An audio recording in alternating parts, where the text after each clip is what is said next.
आज का जो क्लास है वो ऑडिट एमसीक्यूज़ के बारे में है। इससे पहले भी हमने 2 क्लासेस लिए हैं, तो देखिए स्टार्ट करते हैं। यानी audit working papers is the ownership of, यानी ये कहता है कि ऑडिट वर्किंग पेपर ये ओनरशिप है। ये किसकी ओनरशिप है? CEO, chief executive officer, director, share holder या ऑडिटर। तो ऑडिट वर्किंग पेपर ये ओनरशिप है ऑफ ऑडिटर। कहता है 484, auditor must B high moral standard.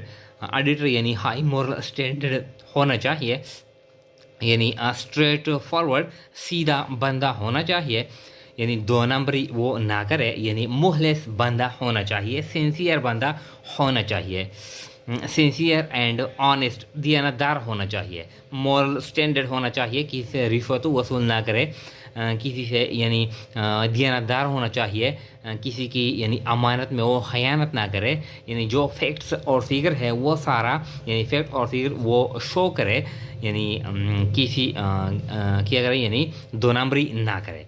तो ये कहता है कि ये ऑडिटर लाजमी ऐसा होना चाहिए। तो it is a quality of, ये क्वालिटी है। तो ऑडिटर की मुख्तलिफ क्वालिटी है। तो ये क्वालिटी इम्पार्शियल क्वालिटी है, इंडिपेंडेंट क्वालिटी है, या ये ऑनेस्टी है। तो ऑडिटर मॉरल स्टैंडर्ड होना चाहिए, straight forward, sincere and honest ये होना चाहिए। तो ये यानी क्वालिटी ऑफ ऑनेस्टी ये क्वालिटी है। तो यहाँ पर यानी जो सी ऑप्शन है ये राइट वन है। कहता है फिर other people should not influence the auditor. दूसरे लोग ऑडिटर को यानी इन्फ्लुएंस नहीं करना चाहिए, यानी ऑडिटर यानी दूसरे लोगों के प्रेशर में नहीं आना चाहिए।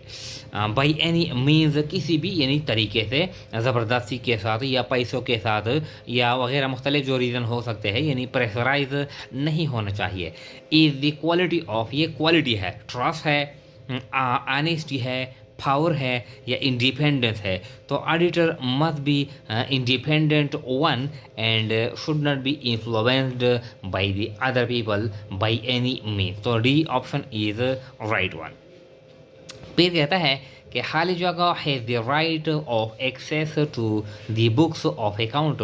तो जो अकाउंट की जो किताबें हैं, यानी इस तक एक्सेस यानी हक है। किसका हक है? यानी एक बंदा है वो सारी जो किताबें हैं अकाउंटिंग की वो यानी चेक कर सकता है, देख सकता है, यानी एक्सेस वो रसाई कर सकता है। तो कौन है? मैनेजर है, शेयर होल्डर है, ऑडिटर है। तो auditor has the right to of access to the books of accounts.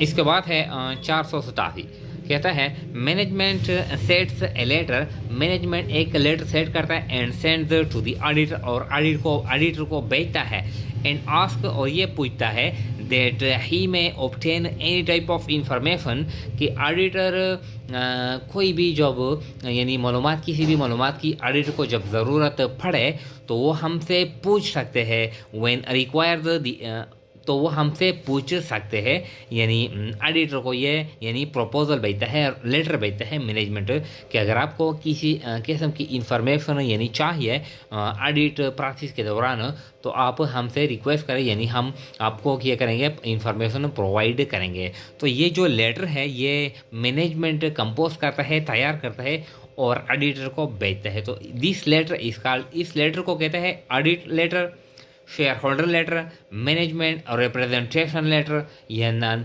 तो इस लेटर को कहते हैं मैनेजमेंट रिप्रेजेंटेशन लेटर, इसका ये मतलब है। फिर कहता है when auditor ask information from management, जब फिर ऑडिटर यानी प्रोसेस शुरू करता है, अब जब वो मैनेजमेंट से इंफॉर्मेशन यानी वो मांगता है तो क्या करता है, ही सेट्स ए लेटर, फिर वो एक लेटर सेट करता है और मैनेजमेंट को भेजता है कि हमें ये इंफॉर्मेशन चाहिए। तो इस लेटर को क्या कहते हैं, organisation letter, management letter, auditor engagement letter या डी नन। तो इस लेटर को कहते हैं ऑडिटर इंगेजमेंट लेटर। जो ऑडिटर तैयार करता है तो इस लेटर को कहते हैं ऑडिटर इंगेजमेंट लेटर। फिर कहता है 489, auditor must know about, auditor को यानी इसके बारे में यानी ये मालूमात नॉलेज होना चाहिए, इसके बारे में जानना चाहिए। यानी ऑडिटर के लिए जो क्वालिटीज़ है, तो एक है प्रोफेशनल क्वालिटी, स्किल क्वालिटीज़, तो वो यानी इसके बारे में जानना चाहिए। किसके बारे में? अबाउट अकाउंटिंग, अकाउंटिंग के बारे में जानना चाहिए। ऑडिट के बारे में भी लाजमी यानी वो जानना चाहिए। कंपनी लॉ, जो कंपनी का जो लॉ है यानी उसके बारे में यानी जानना चाहिए। टैक्सेशन लॉ है वगैरह वगैरह। और ये डी ऑल, तो ये auditor, accounting, auditing, company law, taxation law, ये सारे के बारे में ऑडिटर को यानी पता होना चाहिए, मालूमात होना चाहिए, उसके साथ ये नॉलेज लाजमी होना चाहिए। इसके बाद है 490। ये कहता है कि a disqualified person from one company, जब एक पर्सन एक कंपनी से डिस्क्वालिफाइड किया जाता है किसी भी वजह से, जब कोई शख्स एक कंपनी से डिस्क्वालिफाइड किया जाता है यानी बाहर किया जाता है, फायर किया जाता है, नौकरी से फायर किया जाता है, ख़त्म किया जाता है, टर्मिनेट किया जाता है फ्रॉम वन कंपनी, एक कंपनी से, can not become an auditor of the other company, फिर वो दूसरी कंपनी का ऑडिटर नहीं बन सकता। इफ़ इट इज़, अगर ये हो, क्या हो? होल्डिंग कंपनी, ये जो कंपनी है जो इससे निकाला गया है, अगर ये होल्डिंग कंपनी है। सब्सिडियरी कंपनी, ये सब्सिडियरी कंपनी है। ये इसको कहते हैं पेरेंट कंपनी, ये पेरेंट कंपनी है। या ए एंड बी, कोई शख्स जब एक कंपनी से निकाला जाता है, रिटायर किया जाता है, डिस्क्वालीफाई किया जाता है, तो इस कंपनी, ये जो होल्डिंग कंपनी है या सब्सिडियरी कंपनी है, कोई भी कंपनी है, पेरेंट कंपनी है, किसी भी कंपनी का यानी वो फिर ऑडिटर नहीं बन सकता। अगर कंपनी क्या हो, सब्सिडियरी हो, होल्डिंग हो या पेरेंट कंपनी हो, तो ये C option is right one. फिर कहता है auditor has the duty to, ये टू है, टी ओ है। Auditor has the duty to examine, auditor की ये जो ड्यूटी है कि वो चेक करे, एग्जामिन करे, एंड स्टडी, और स्टडी करे द आर्टिकल ऑफ एसोसिएशन, यानी किसी कंपनी का वो ऑडिट करना चाहता है। अब इसी कंपनी का जो आर्टिकल ऑफ एसोसिएशन है, जो आर्टिकल ऑफ एसोसिएशन यानी इम्पॉर्टेंट डॉक्यूमेंट है जो शो करता है the internal rules and regulation of the joint company, तो ऑडिटर को होना चाहिए। ये लाजमी है कि ऑडिटर पहले यानी ये जो कंपनी है इसका जो आर्टिकल ऑफ एसोसिएशन है इसको एग्जामिन करे, चेक करे और इसको स्टडी करे कि इस कंपनी के जो इंटरनल रूल रेगुलेशन है ये क्या है बिफोर ऑडिट प्रोसेस से पहले।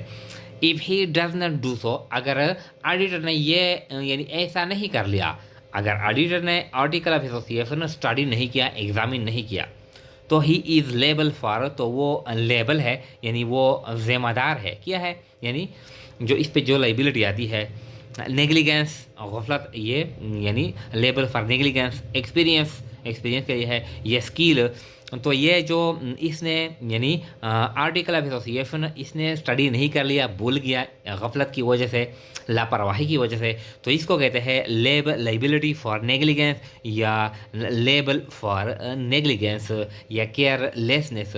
तो A option is right one. इसको सिविल लाइबिलिटी भी कहते हैं, यानी जब गफलत की वजह से या लेक ऑफ नॉलेज की वजह से वो कोई यानी गलती करे। 492 external auditor does not give advice to the company but internal auditor gives advice. ये कहता है कि यानी जो बाहर से जो एक्सटर्नल ऑडिटर है ये कंपनी को यानी सजेशन, एडवाइस नहीं दे सकता कि अगर आप ऐसा करेंगे तो आपकी कंपनी जो है वो इम्प्रूव होगी, ये सजेशन नहीं दे सकता। और इंटरनल ऑडिटर जो कि वो तो अपना एम्प्लॉइज होता है, वो सजेशन दे सकता है। तो ये ट्रू है या फॉल्स है? तो ये ट्रू है।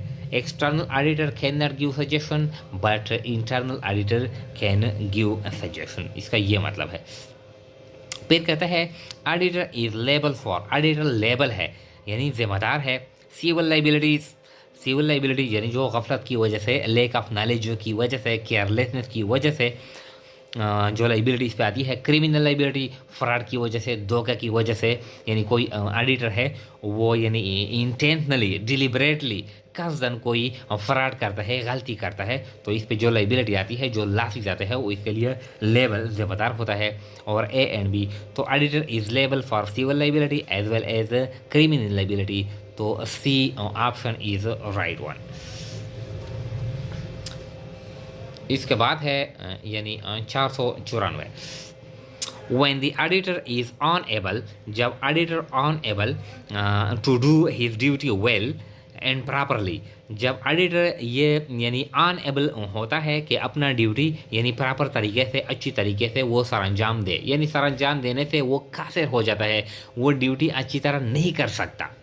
Due to lack of knowledge, यानी या तो उसके पास नॉलेज कम है, वो यानी ड्यूटी नहीं कर सकता, चेकिंग अच्छी तरह नहीं कर सकता, नेग्लिजेंस गफलत की वजह से, केयरलेसनेस की वजह से, एंड दस डैमेजेस समवन, अगर उसके पास नॉलेज कम है, गफलत की वजह से वो ड्यूटी अच्छी तरह नहीं कर सकता और किसी को यानी कंपनी को या शेयर होल्डर को या मैनेजमेंट को यानी डैमेज समवन, किसी को नुकसान देता है, यानी वो तो रिकॉर्ड चेक करेगा, अब उसके पास नॉलेज कम है, वो इसको जानता नहीं कि मैं इसको किस तरह चेक कर लूँ, इसकी वजह से यानी फिर किसी को वो नुकसान यानी जब देता है, गलतियाँ और फ्रॉड वो नहीं पकड़ सकता, उसको पता नहीं चलता, तो किसी का नुकसान हो जाता है, तो इस नुकसान को कहता है he is label for losses, वो लॉसेस के लिए लेबल है यानी जिम्मेदार है, कॉल्ड, तो इस लाइबिलिटी को कहते हैं क्रिमिनल लाइबिलिटी, सिविल लाइबिलिटी या बोथ, तो इसको कहते हैं सिविल लाइबिलिटी।